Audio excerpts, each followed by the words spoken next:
Hi, everyone. So, today, what I want to talk about is so called resistance.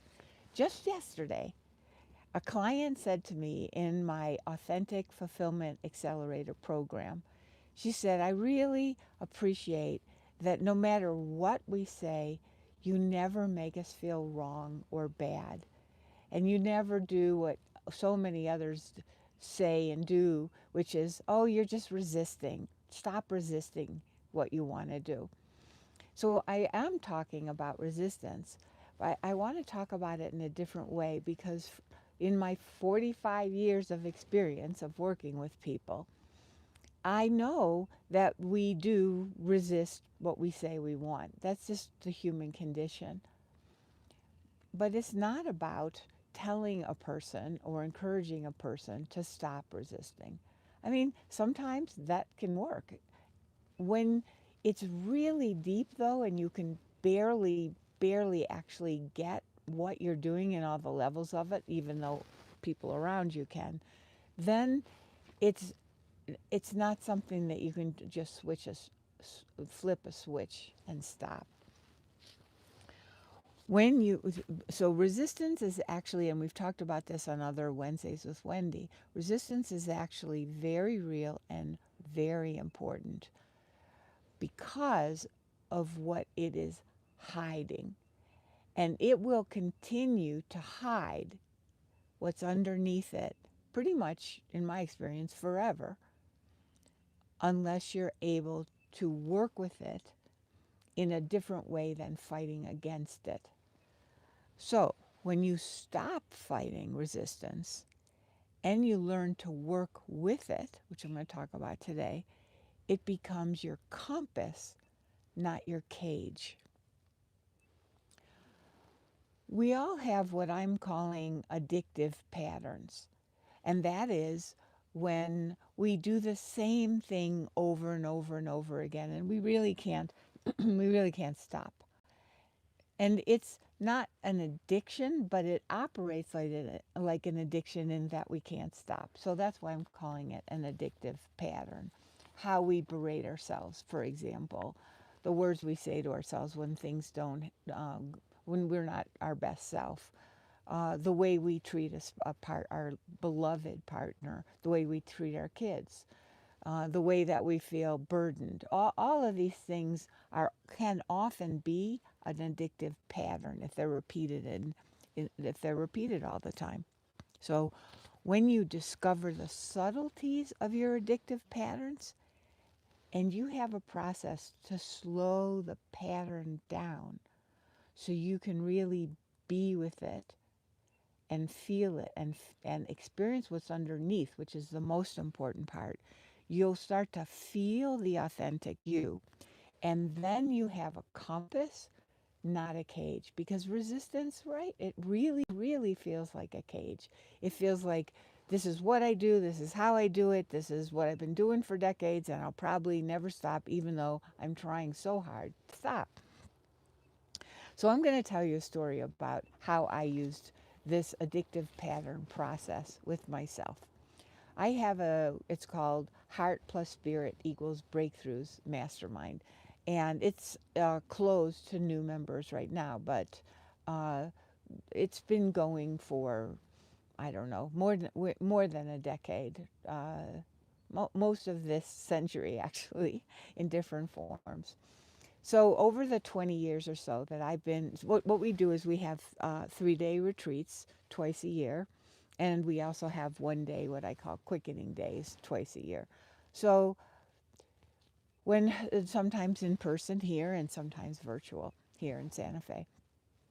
So what would happen for me is that so here I have all these people flying in to Santa Fe and for 3 days and really wanting to get some stuff done on themselves. And so I would put a lot of pressure on myself because I wanted it to be great for them, just like they wanted. It was really important, right? Really important. So after 20 years or so of doing this, I've been doing a lot of thinking about how to prepare for these 3-day retreats. And I started noticing that every single retreat, my anxiety about the retreat would get worse. So here's partly why. So at the end of every retreat, people would always say, "Oh, that was the best retreat. I can't believe, that we could get so far. This is the best ever. We went so deep and so much happened, and thank you. And how come we didn't do this before?" Well, because things build on themselves. But so the back to my story. So the anxiety would, as I prepare for the next one, was, well, what if they don't say it this time? I mean, really, that was. I'm sure you've had an experience like that. Well, what if they don't feel that way this time? And I would feel so bad and so sad, and like I wasn't doing my job. So this retreat was really important to me. So I'm getting more and more anxious as I prepare each time, each year, twice a year, well, 4 times a year if you include quickening days. And so anxiety is one thing, but it would also shut my brain down. I'm trying to think. I'm reviewing all my notes for the last year or so. I'm thinking deeply about who they are and what their addictive patterns are and what needs to happen next. I'm looking through the 20 or 30 books I have on the process that I use and really looking for new material or how to deepen material. So I'm studying, I'm learning more myself. And then when your brain is all locked up because you're anxious and afraid and worried, it's really hard to think deeply. And it's very hard to sit still when you're that anxious, right? You felt that. So I noticed that like it was just taking so much out of me to prepare for the mastermind, let alone leading it was a different story, but preparing I'm talking about. So I did this process that I've taken my clients through, the addictive patterns process, on myself. And I, I'm not, it's impossible to understand the process without doing it. But what I, what I did was go through the process. And part of that is where you slow down the scene, so to speak, enough that you can feel what's happening underneath. You can feel what you're doing to yourself in ways you don't know before. So I started getting on a deeper level how destructive this was for me, and especially in terms of the deep thinking I needed to do for preparation. So and I applied the process. I won't go into that. And the next mastermind that I did, I was doing it as preparation for the mastermind, and my anxiety about the preparing went way down. And I had a couple in between where also the anxiety about preparation went way down, but I felt I did really well in terms of preparing. But the kicker is this last mastermind that we had. What month is this? November, that we had early November. And I had a feeling I'd never had before. So this is how this process works. Even if you're not working on it, if you've worked on it, it it continues to deepen and you loosen you up. So I realized that I actually felt, the word is luxurious.